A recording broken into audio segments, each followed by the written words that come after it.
తెలంగాణ ప్రజలందరికీ కూడా నమస్కారం. రంగనాథ్ గారు హైడ్రా కమిషనరు మాటి మాటికి నా వెనక ఎవరో ఉన్నారు, నా వెనక ఎవరో ఉండి చేపిస్తున్నారు అని చెప్పేసి మాటి మాటికి చెప్తుండు. ఒకసారి ఆయనను నిన్న మీడియా వాళ్ళు అడిగిన ప్రశ్నకు వచ్చినప్పుడు ఒక చెరువు అడ్డుకట్ట అయినప్పుడు అక్కడ ఆగుతుంది. ఆగి దాని పైన అప్ స్ట్రీమ్ అంతా కూడా మునుగుతుంది. మునిగినప్పుడు అక్కడ ఎఫ్టీఎల్ బఫర్ వస్తుంది. మా ఇల్లు డౌన్ స్ట్రీమ్ లో కిలోమీటర్ దూరంలో ఉన్నప్పుడు అసలు అక్కడ ఎఫ్టీఎల్ బఫర్ అక్కడ బఫర్ లో ఎందుకు వస్తుంది? అది ఎవడో ఇది అర్థం లేకుండా ఇచ్చినటువంటి ఒక పసలేని వాదన ఊరికనే ఇట్లానే బద్నామం జరుగుతుంటాను. ఇది బద్నామం చేసే దాంట్లో కూడా వెనకాల మనం అర్థం చేసుకోవాలి. అంటే దీన్ని బద్నామం చేసే ప్రక్రియ హైడ్రాన్ని వీకెండ్ చేస్తే కనుక ఈ ల్యాండ్ మాఫియాలు లేకపోతే ఇట్లా విచ్చలవిడిగా ఎవరికి వాడు చేయాలనుకునే ఇవన్నీ జరిగేటప్పుడు ఒక ఎక్సర్సైజ్ అనమాట. ఈ ఎక్సర్సైజ్ లో ఎవరైతే కనుక దీన్ని ప్రచారం చేస్తున్నారో వాళ్ళు డెఫినెట్ గా ఎక్సర్సైజ్ ని వాళ్ళు అంటే ఇండివిజువల్ గా చేస్తారు. ప్రభుత్వాన్ని కూడా హైడ్రా అనే దాని ద్వారా నెగిటివ్ అంటే మనం ఫైనల్ గా ఏం చేద్దాం? ఫైనల్ గా మనం ల్యాండ్ కబ్జాలు కానిద్దామా?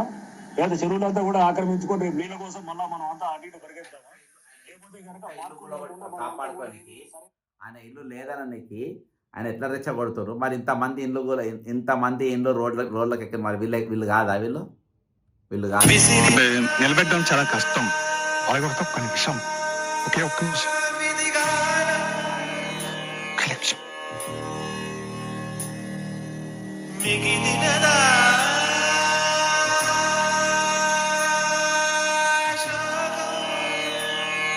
ఇట్లాంటి సీఎంని నేను ఎక్కడ చూడలేక.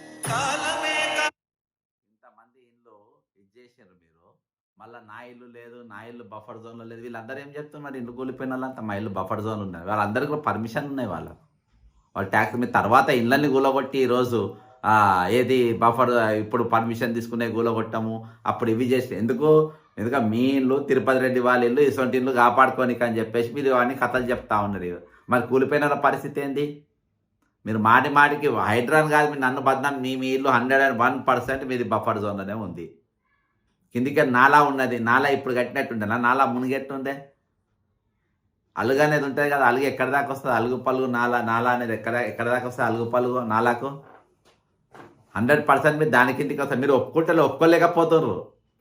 ఒకవేళ మీరు అడిగిన కరెక్ట్ ఉంటే, నా వాదన రాంగ్ అయితే మీరు ఊరుకునేటోళ్ళు కాదు. మీరు అక్కడ చెరువు ఉందని ఎందుకు చెప్పాలి? మీ హైడ్రా కమిషనర్ కాగానే చెరువు ఉందని ఎందుకు చెప్పలేని? నేను కూడా మళ్ళీ అడుగుతున్నా. నువ్వు మాటికి ఒక సామెత చెప్తున్నావు కదా, నేను కూడా అడుగుతున్నా, ఎందుకు చెప్పలే? కాబట్టి మీరు నిరూపించాలి. మీరు నా వెనుక ఎవరున్నారు, నాతో ఎవరు చేపిస్తుండ్రు, ఏ మాఫియా చేపిస్తుంది, తెలంగాణ ప్రజలందరికీ తెలుసు. నీ వెనుక ఎవరున్నారో తెలుసు. ఒక ఓటుకు నోట్ల రెడ్ హ్యాండ్ దొరికినటువంటి ఒక వ్యక్తి రేవంత్ రెడ్డి రోజు ముఖ్యమంత్రి నీ వెనుక ఉండి చేపిస్తూ ఉన్నాడు. అసంటోడు నీ అనుకున్నాడు. మా వెనుక ఎవరున్నారో తెలంగాణ ప్రజలందరికీ తెలుసు. ఒక పిల్లగాడు కూడా చెప్పిండు ఇప్పుడు, ఇసంటోడు ఈయన నా ముఖ్యమంత్రి అని. కాబట్టి ఈరోజు మీరు ఒక ఉద్దేశపూర్వకంగా ఈరోజు మంచి ఆఫీసర్లు ఎందుకు ఉండరు డ్యూటీలో? రవిగుప్తా గారికి ఎందుకు తీసేస్తారు 1 year కాకముందే? శ్రీనివాస్ రెడ్డి గారిని ఎందుకు సిపిగా 1 year కాకముందు ఎందుకు తీసేస్తారు? మీ అటువంటి ఏ గవర్నమెంట్ వచ్చినా ఎందుకు పోస్టింగ్లు వస్తాయి? ఆలోచించండి. సిన్సియర్ ఆఫీసర్లు వద్దు. రేవంత్ రెడ్డి గారు అసలు సిన్సియర్ ఆఫీసర్లు వద్దు. ఈరోజు ఇంతమంది ఇండ్లు గొలగొట్టడం వాళ్ళ ఏడుపు వాళ్ళ బాధని దాకలే. కానీ నీ దగ్గరకు వచ్చేటరకు నా వెనక మాఫియాలు ఉన్నాయి, నా వెనక దొంగలు ఉన్నారు, నా వెనక వీళ్ళు ఉన్నారు, వాళ్ళు ఉన్నారు. ఎంతెందుకు? రేపు పొద్దుగాల వస్తున్నా హైడ్రా ఆఫీస్కు, పొద్దుగాల 11కి వెళ్ళి ఈవినింగ్ 5 వరకు కూర్చుంటా. మీరు నిరూపించాలి నా వెనక ఏ మాఫియా ఉందో, ఎవడుండో, ఎవరు చెప్పించిందో మీరు చెప్పాలి. చెప్పినా చక్కగా జైలుకు పంపాలి. నేను బెయిల్ కూడా తీసుకోను.